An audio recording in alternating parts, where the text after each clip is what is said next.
Have you noticed how what attracts you the most is often what weakens you the most? Pleasure smiles. But it's a fake smile. It calls you with promises of relief, but chains you with invisible shackles. Seneca said, "While we seek pleasure, we often fall into servitude." Today you'll understand why. We live in an age that worships pleasure, likes, compliments, sweets, distractions, instant comfort. Everything is designed to make you feel good now. But at what cost? Seneca lived in the golden age of the Roman Empire, surrounded by luxury, banquets, power, and fame. Yet he warned us, pleasure may be more dangerous than pain, because it doesn't hurt, it seduces. Pleasure is the most respected addiction and the most lethal. Seneca reminds us that pleasure is not evil in itself.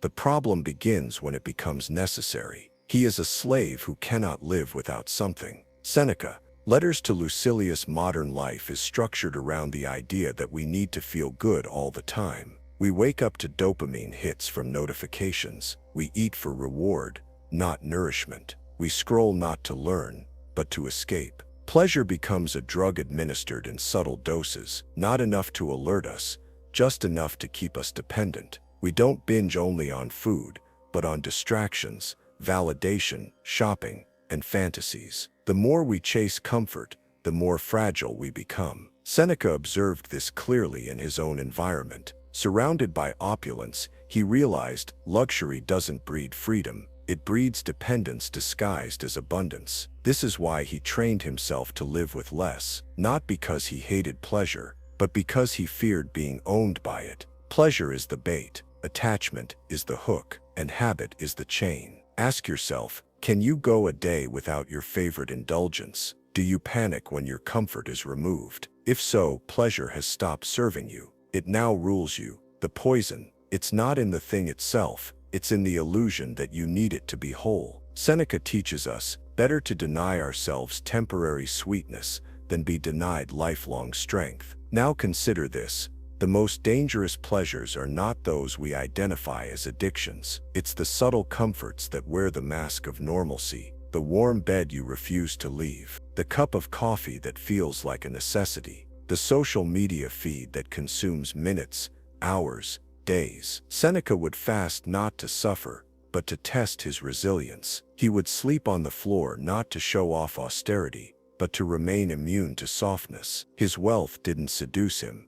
He used it with detachment. This is the art of inoculating the soul against dependency. Pleasure, when unexamined, becomes our master, but when consciously limited, it becomes a servant that strengthens us. In our society, this mindset is rare. Everything urges indulgence. Minimalism is mocked. Self-denial is seen as repression. But Seneca asks us, what is more repressive than being unable to say no? To be free is not to lack pleasure. It is to not be possessed by it. The antidote is not asceticism, it is sovereignty. A king who must drink wine every night to sleep is not a king. He is a hostage in robes. Master yourself, or be mastered by what you crave. Imagine a man lost in a desert. He finds a pool of salt water. Parched and desperate, he drinks. The salt gives the illusion of quenching thirst. For a moment, relief, then dehydration, then collapse. This is how instant pleasures work. They mimic relief, they fake comfort,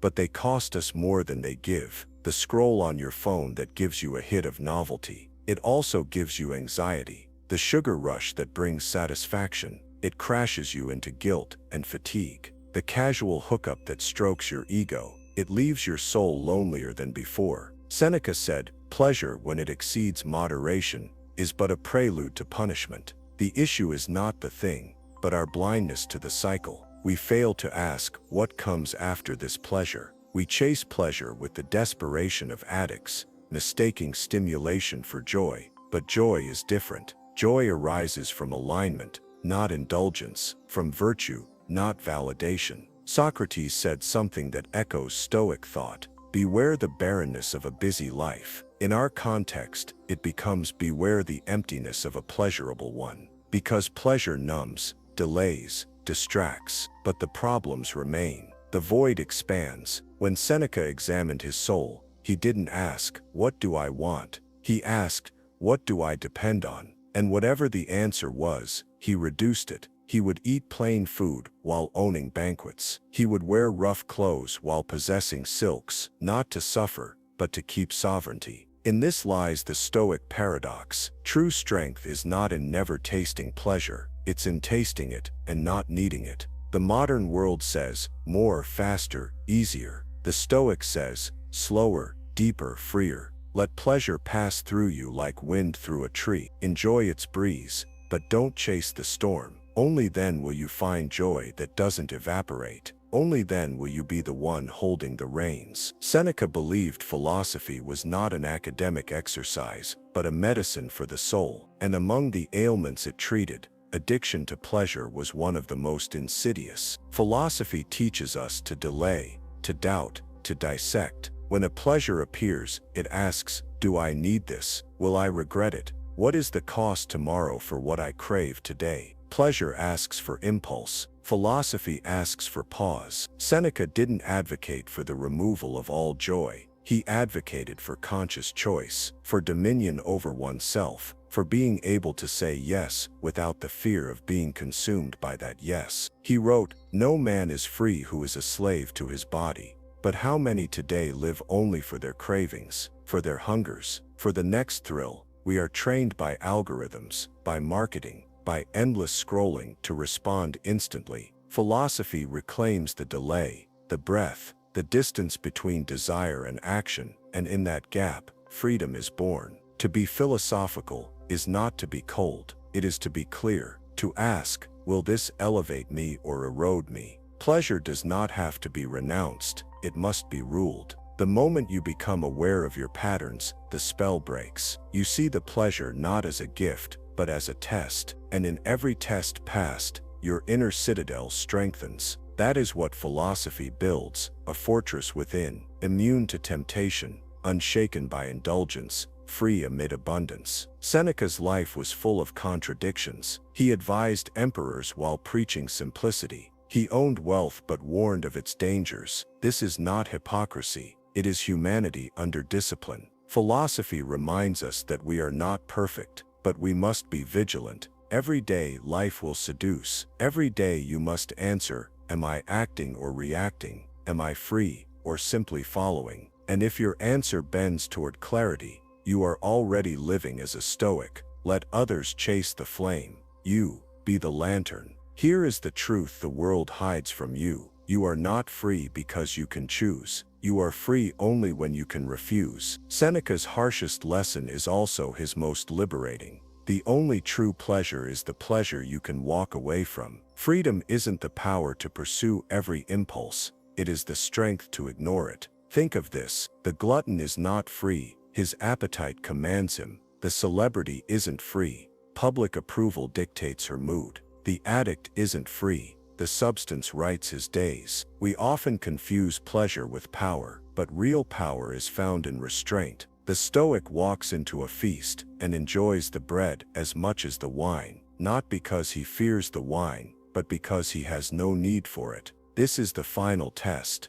Can you enjoy the world without being consumed by it? Seneca calls us not to misery, but to mastery. He says, to be everywhere is to be nowhere. So too, to chase every pleasure is to enjoy none. When you learn to say no to distractions, to excess, to false relief, your yes becomes powerful, intentional, sacred. The path of the Stoic is narrow, not because it is harsh, but because it is clear. Every temptation is a mirror, and in it, you ask, am I a servant or a sovereign? Maybe what you need is not another reward. Maybe what you need is resistance, a sacred resistance. You were not born to be a slave of sugar, of likes, of validation, of approval. You were not made to obey every craving, to collapse before every desire. You are a soul. You are reason, and will, and silence, and strength. The world will not teach you this, but Seneca did. He whispered through time, cease to hope, and you will cease to fear. To want nothing is to fear nothing. To need less is to become invincible. And so, let us end not with a call to pleasure, but a call to power. Refuse the scroll. Refuse the second helping. Refuse the fake affection. Refuse what weakens you. Say yes only to what strengthens you, because in that discipline, in that clarity, in that sacred refusal, you find peace. You don't need more. You need less. Let others chase the flame. You be the lantern. If this video lit something in you, subscribe. Here we speak truth, even when it hurts.